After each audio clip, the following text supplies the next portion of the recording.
Buster brought to you by The Point with me, Xin. In this series, I dissect stories that are making headlines around the world and talk to my guests to compensate for the missing pieces of the puzzle. So join us in real time by sending us your comments or questions via the CGTN page on Twitter, Facebook, YouTube, or Weibo. If you're watching this live on the CGTN application, email me at thepointwithalex@cgtn.com. Let me know what you think. We live stream Headline Buster on Thursdays at 11 a.m. Beijing time and air the segment on TV at 11:30 a.m. on Fridays. So do join us during the live streaming and get in touch. We would love to receive and possibly read out your insightful comments. Gambia in West Africa has a subtropical climate, and no Gambian has ever competed in the Winter Olympic Games. But Amadou Krubali wants to change that. The 29-year-old who plays the winter sport skeleton is trying to overcome great financial odds to take part in the upcoming Olympic Winter Games in Beijing. Will he succeed? Clearly, my focus today is Beijing 2022. With less than 70 days to go before it opens, sports media around the world have been bringing us amazing stories that we might not have known otherwise. Besides Amadou, there are many eye-opening others. Like ESPN's Beijing 2022, Benjamin Alexander aims to become Jamaica's first alpine skier at Winter Olympics, and Eurosport's stunning report on Craig Rutherford, the British track and field athlete who won gold at the London Summer Olympic Games in 2012 and is now eyeing another gold at Beijing 2022 in bobsleigh. But what's the general media tone? Before I look into that, let's check out what to expect at Beijing 2022 to be held from February the 4th to 20th. 3,000 athletes will compete in 109 events in 3 zones, namely Central Beijing, Yanqing, a mountainous suburb of the capital, and Zhangjiakou, a city northwest to Beijing. 3 Olympic villages set to open late January will provide full-time service during the Games. Now let me give you some unique facts about the Games. Beijing will be the first city in the world to host both the Summer and Winter Olympics. The Games are running on an incredibly tight budget, reportedly only around $4 billion. That's 1/3 of the last Winter Olympic Games in the Republic of Korea. It's been achieved by reusing the Beijing 2008 Summer Olympics venues. The National Aquatics Center, for instance, popularly known as the Water Cube, will be transformed into the Ice Cube for the curling events. Beijing 2022 will be the second Olympic Games to be held during the COVID-19 pandemic. To protect the athletes, the Games will be held in a COVID-safe bubble. It means there will be no in-person contact between the participants and others, including journalists. Athletes who have been vaccinated won't need to be quarantined. In the face of the new Omicron variant, Chinese authorities have reassured the world at a briefing this week that they are prepared and that Chinese-made vaccines are, to some extent, still effective against Omicron. Unlike the Tokyo Summer Olympics, Beijing 2022 will allow on-site spectators if they are living on the Chinese mainland. So you can expect lots of changes and innovations to make these games fantastic as ever. However, one thing seems to remain the same: the foreign media's overall narrative. When China hosted the 2008 Olympics, the mainstream media drummed up a stream of negative themes. The Pew Research Center did a special analysis of the American media's coverage of the 2008 Beijing Olympic Games and China in general in the week leading up to the Games. It was shown that the top theme of the week was the elaborate opening ceremony and preparations for the Games. This included how China was preparing for a large influx of tourists and Beijing's makeover for the Games. Then came what the media saw as China's human rights problems, followed by security and environmental concerns and the effect on athletes. Together, those storylines make up 60% of the Olympic and China coverage. And today, the media are showing very similar patterns in trying to tarnish Beijing 2022. For instance, we had a wave of headlines that projected the Winter Games as a struggle for freedom by foreign journalists hindered in their Olympic reporting. Remarkably, these reports were all based on one source, a group calling itself the Foreign Correspondents Club of China. It complained on social media about being denied attendance at routine events and prevented from visiting sports venues. Is that the case? Not according to this BBC report filed from Chengli, one of the venues. Though some interviews were done via video link because of COVID-19 precautions, the journalists were very much at the venue, as the report shows. Such reports bust the myth that journalists are not allowed access to venues or athletes. And as the report shows, there are some positives that even strident China critics can't deny. Despite the political and human rights heat being placed on Beijing, the reporter writes, the volunteers, the staff, and many ordinary Chinese citizens really want these games to be a success. Those we speak to are proud of their country, their city, and their athletes. As with Beijing 2008, the human rights abuse card was brought up once again, and calls for a boycott were amplified willfully. But these human rights allegations, made time and again, have been exposed as fabrications. I visited Xinjiang this year and saw how ethnic minorities there enjoy their lives and look forward to the future. To call for boycotting the games based on fabrications sets a new high in the politicization of sports.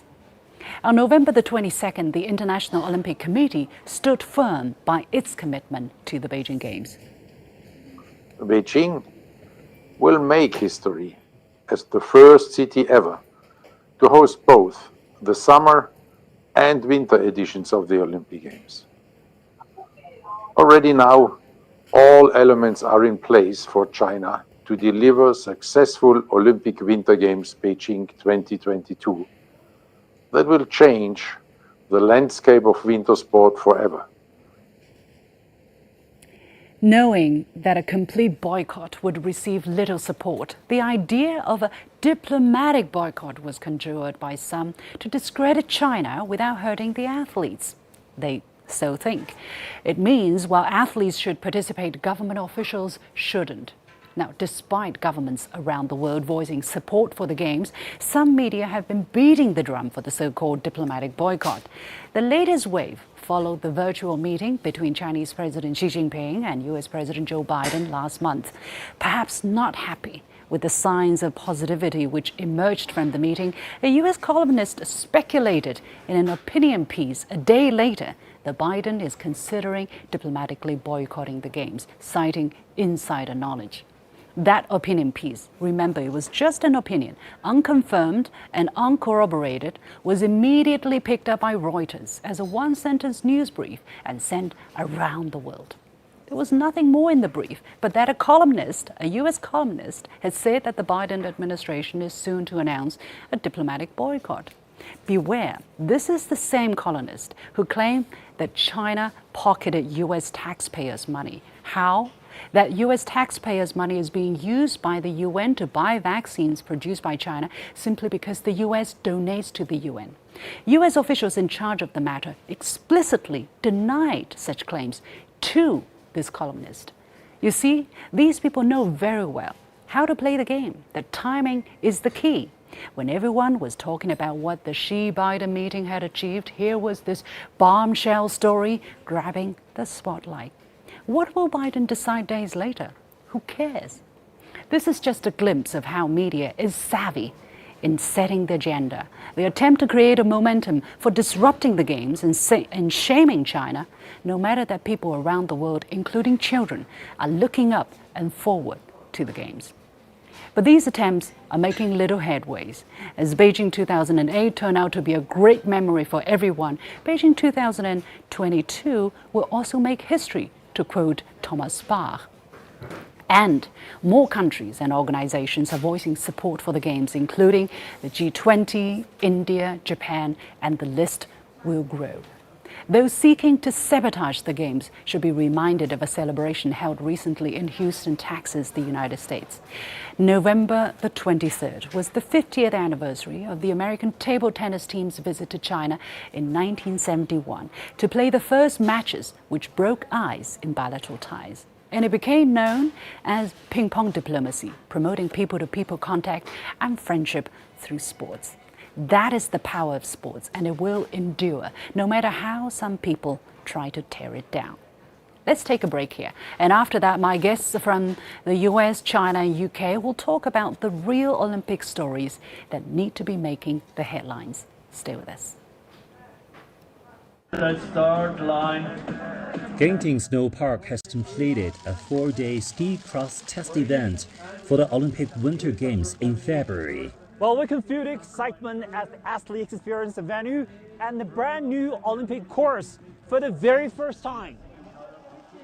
The participants got a taste for what's in store for the upcoming games at the venue for freestyle skiing and snowboarding. Our operational teams on the slope and in different parts of the venue worked very hard, and they guaranteed smooth competition. We received praise from the International Ski Federation. The athletes are also happy with it. It's been a good track. We've had some fun today and hopefully some good racing. Hopefully people watching have had a good time as well. And it's great to see our spectators and Chinese people enjoying ski cross. Behind all the preparations are thousands of staff and volunteers. As you can see, there are various teams working in areas of competition: the award ceremony, medical treatment, pandemic prevention and control, and broadcasting. In addition, there are venues for the media and spectators. Officials say they will make snow for all 6 courses and finish by January. And then it will be time to play the games in early February. 郑一斌 CGTN 崇礼河北 Province.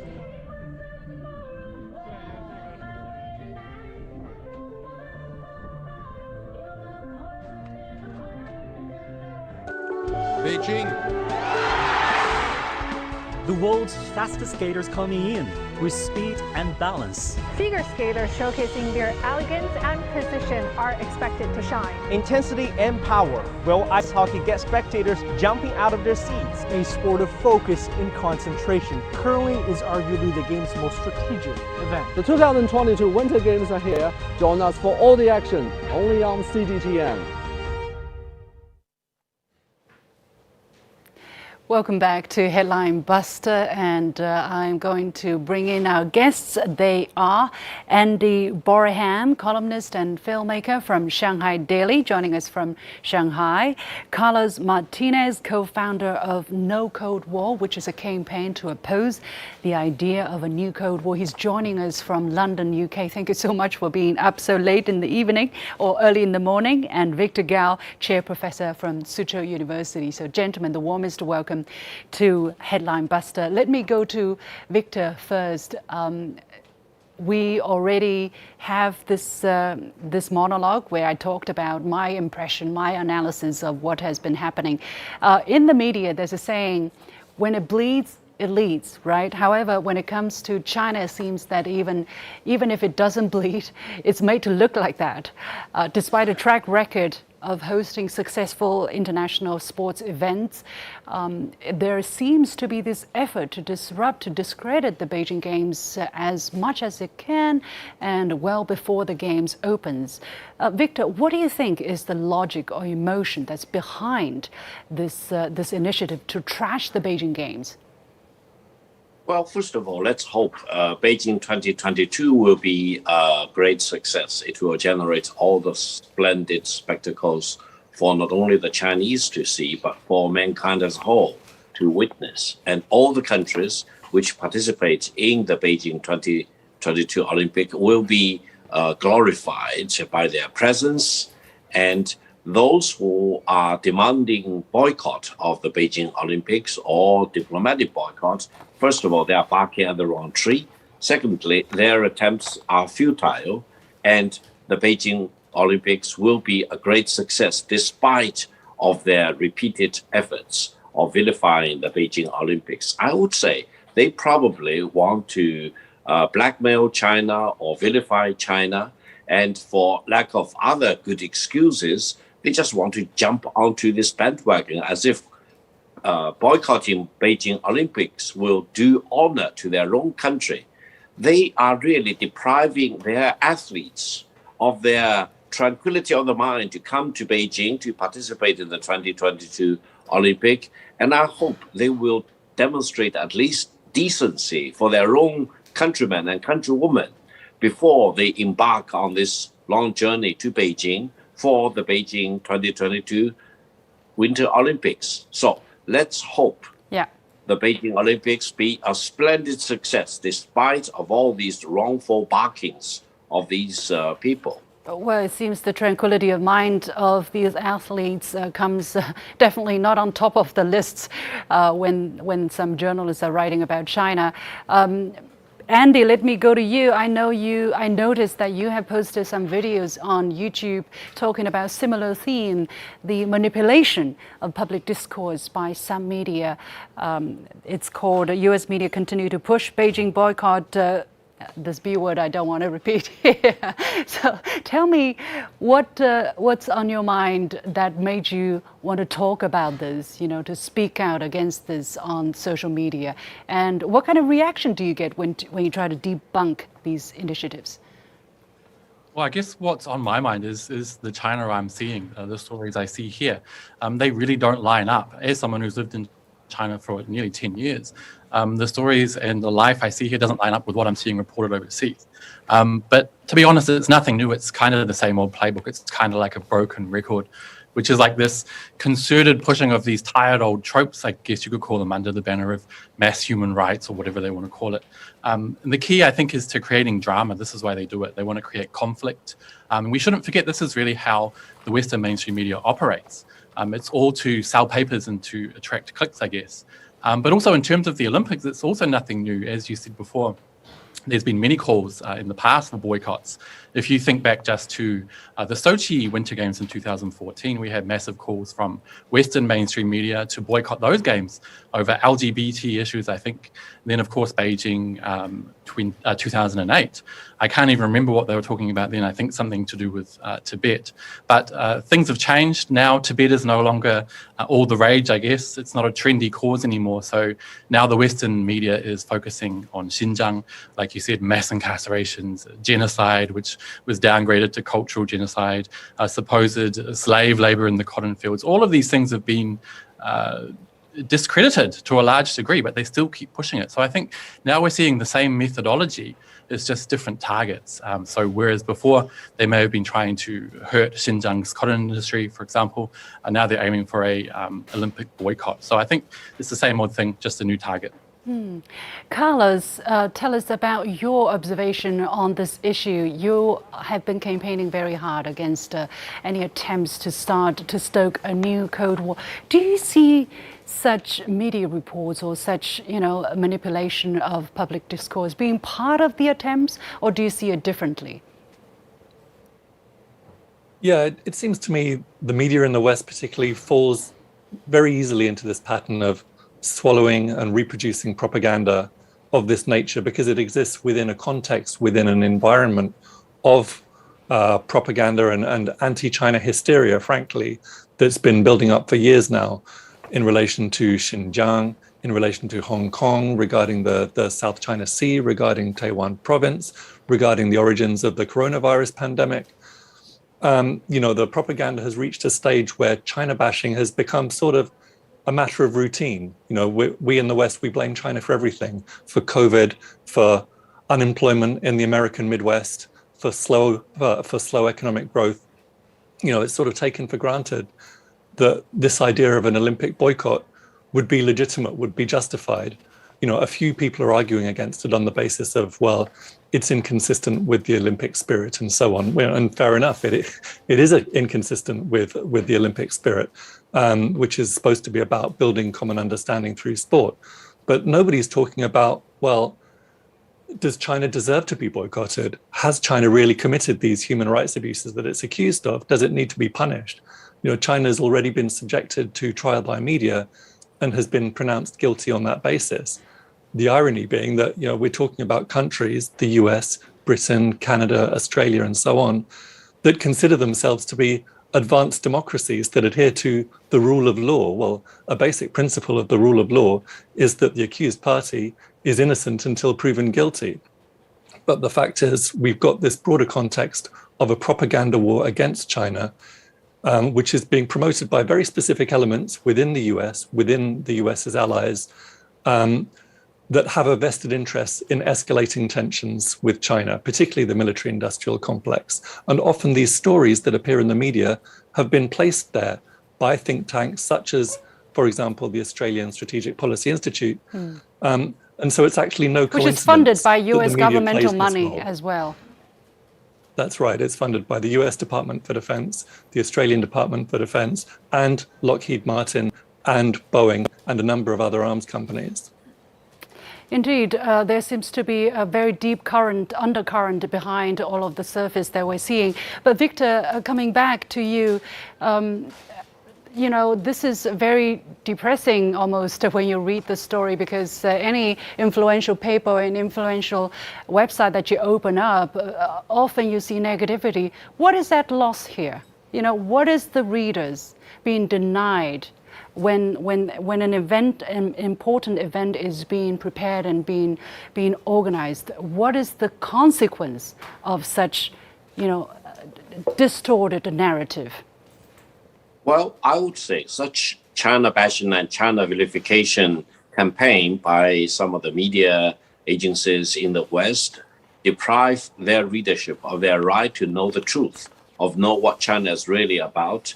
And they really confuse the situation on the ground, and they deprive their readership of their right to really know what China is really about. Now, the consequences is that these reports are actually serving as poisons, because they poison the mind of their people who read these reports or watch these reports.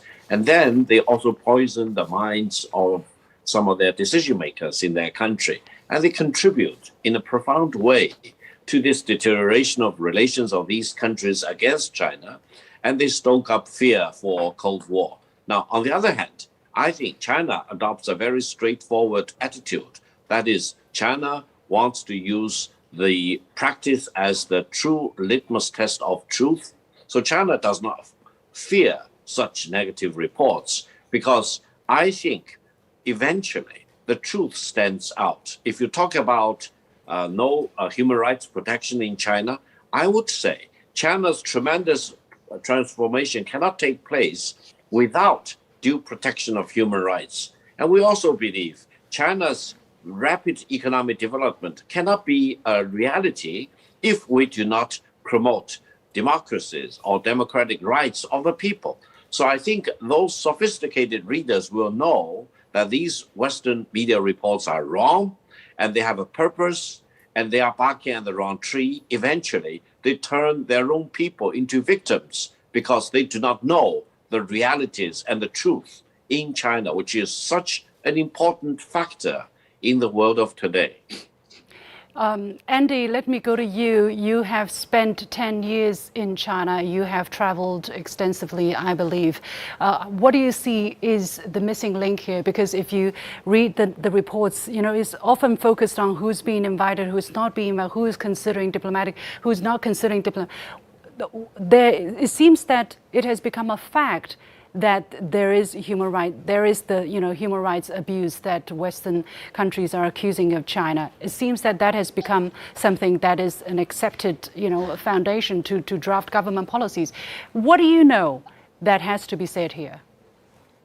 Well, I just feel like, obviously at the moment it's not possible with COVID-19 and travel, but one of the main things people could do is actually come to China and visit these places themselves. To see that what they're being told doesn't actually line up with what's being said online. I think the problem is at the moment we live in kind of echo chambers online. So what happens is we're fed information that we already believe in, which isn't helpful at all. So I think with the way media is run today as well, we're not getting a diversity of content, we're not getting a diversity of information. And a lot of it is run, as I said before, a lot of media consumption is done through online. So it's being run by algorithms. I mean, if you like cats, you're only going to see cats online, you're not going to see dogs. So I think with mainstream media, the more people that are telling these lies, the more people will believe it. And if you can get more people to tell the lie, it becomes kind of a fact. So I feel like there's definitely a lack of diversity of thought. And I think we need to work to reach people with Chinese stories that don't necessarily agree. And one of those ways would be traveling and coming here, but of course that's not. It's difficult at this moment, right. Carlos, what is your suggestion that people can do, or this kind of supremacy or dominance by one ideologically driven narrative can be busted? Because right now we have the divide, the gap of understanding already between the two sides, and then you have the social media reinforcing, through the echo chamber effect. Do you think the dominance of Western narrative will hold in this age? What can be do to be busted, to bust it? Well, I think people in the West have a responsibility to make certain demands of their government, certain demands of their media. People live in so-called democratic countries, and they should demand basic democratic rights. One of them is let China put its case in relation to these accusations. We've taken these handful of reports written by people like Adrian Zenz or the New Lines Institute or the Australian Strategic Policy Institute, which are individuals and organizations that have got a known and strong anti-China bias, and their reports have got serious and obvious methodological errors. But they've been taken up by the Western media, by Western politicians, and treated as if they're some sort of sacred religious texts. Let China put its case. China can make some very simple statements of facts. China stands accused of genocide, and yet the Uyghur population has grown by 25% in the last decade. China's accused of cultural genocide, of trying to wipe out Uyghur culture and restrict freedom of worship. But there are 25,000 mosques in Xinjiang, one of the highest rates of mosques per Muslim population anywhere in the world.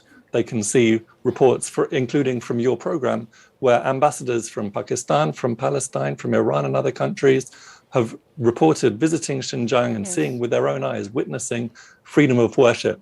So, I think people who consider themselves to live in democratic countries should exert their democratic right to be presented with the truth, with the facts. Okay, let's read out some comments from our netizens and try to react to them. So from this viewer, it's really pathetic that they have to use all lies to attack China. The world must be fools to believe them. Really most shameful that they have become so dishonorable. Okay, this is one of the comments that we have received. Victor, let me go back to you. So is it all doom and gloom? Do we have enough to look forward to? I mean, as I said, Beijing Olympics is not all about these bad stories, negative reports. A lot of people have worked so hard for it, right? As what happened to Beijing 2008, as what happened to China's economic cooperation or relationship with Africa, I think people's eyes are crystal clear when you see what come out of it. What is your hope? Well, first of all, I'm an optimist by the bottom of my heart. And philosophically speaking, China bashing and China vilification does not solve the problems of these Western countries. And sometimes they even contribute to their own woes and make their situation even worse. Therefore, I would say, while China does not feel pleasant when these false accusations are leveled against China, I think the victims are actually to be found in the United States, in Western countries, because, as I mentioned, they are deprived of their right to know the truth about China. Now, secondly, I think they will be dazzled when the Beijing Winter Olympics take place in less than about 2 months' time, and every country which participates in it will walk away with medals, with honors, with good memories. And again, they will prove that these Western reports are false, they are vicious, and they are barking at the wrong tree. And then going forward, I hope whoever who reads their writings or watch their programs will have second thoughts about the validity of their reports, and will know the truth better going forward. Okay, time is very limited. I'm going to give Andy 1 minute maybe, and Carlos 1 minute to wrap up. Yes. Andy, are you still there? Yeah. Yeah, I'm still here. Yes. I want to say, I think if there is a diplomatic boycott of the Olympics this year, it will be a real shame because, as you said before, there's only been, this will be the third Olympics, but the second under COVID-19. And I think it would be a really good opportunity for diplomats from all over the world to come and see how COVID-19 is best dealt with, especially with the unique situation here. So I think it'll be a great shame if they don't come. They could learn a lot. Carlos? Yeah, look, I think what's particularly disappointing about this threat of the Olympic boycott and then this so-called Summit for Democracy is that they constitute a sort of doubling down on a hostile new Cold War agenda and an escalation of tensions between major powers, when that's really the last thing the world needs. You know, we had a couple of positive steps recently, friendly, productive summit between Xi and Biden, the joint declaration from Glasgow. So we took some steps forward and now we're taking steps backward. We have to be very careful and push back against those attempts. Many thanks to my guests, Victor Gall, Andy Boraham, and Carlos Martinez for joining us. And of course, many thanks to our viewers and netizens who have been joining us, who have been following us. I will leave it here. Many thanks once again, and follow me on Facebook and Twitter using the handle Lixin in Beijing. See you next time on Headline Buster.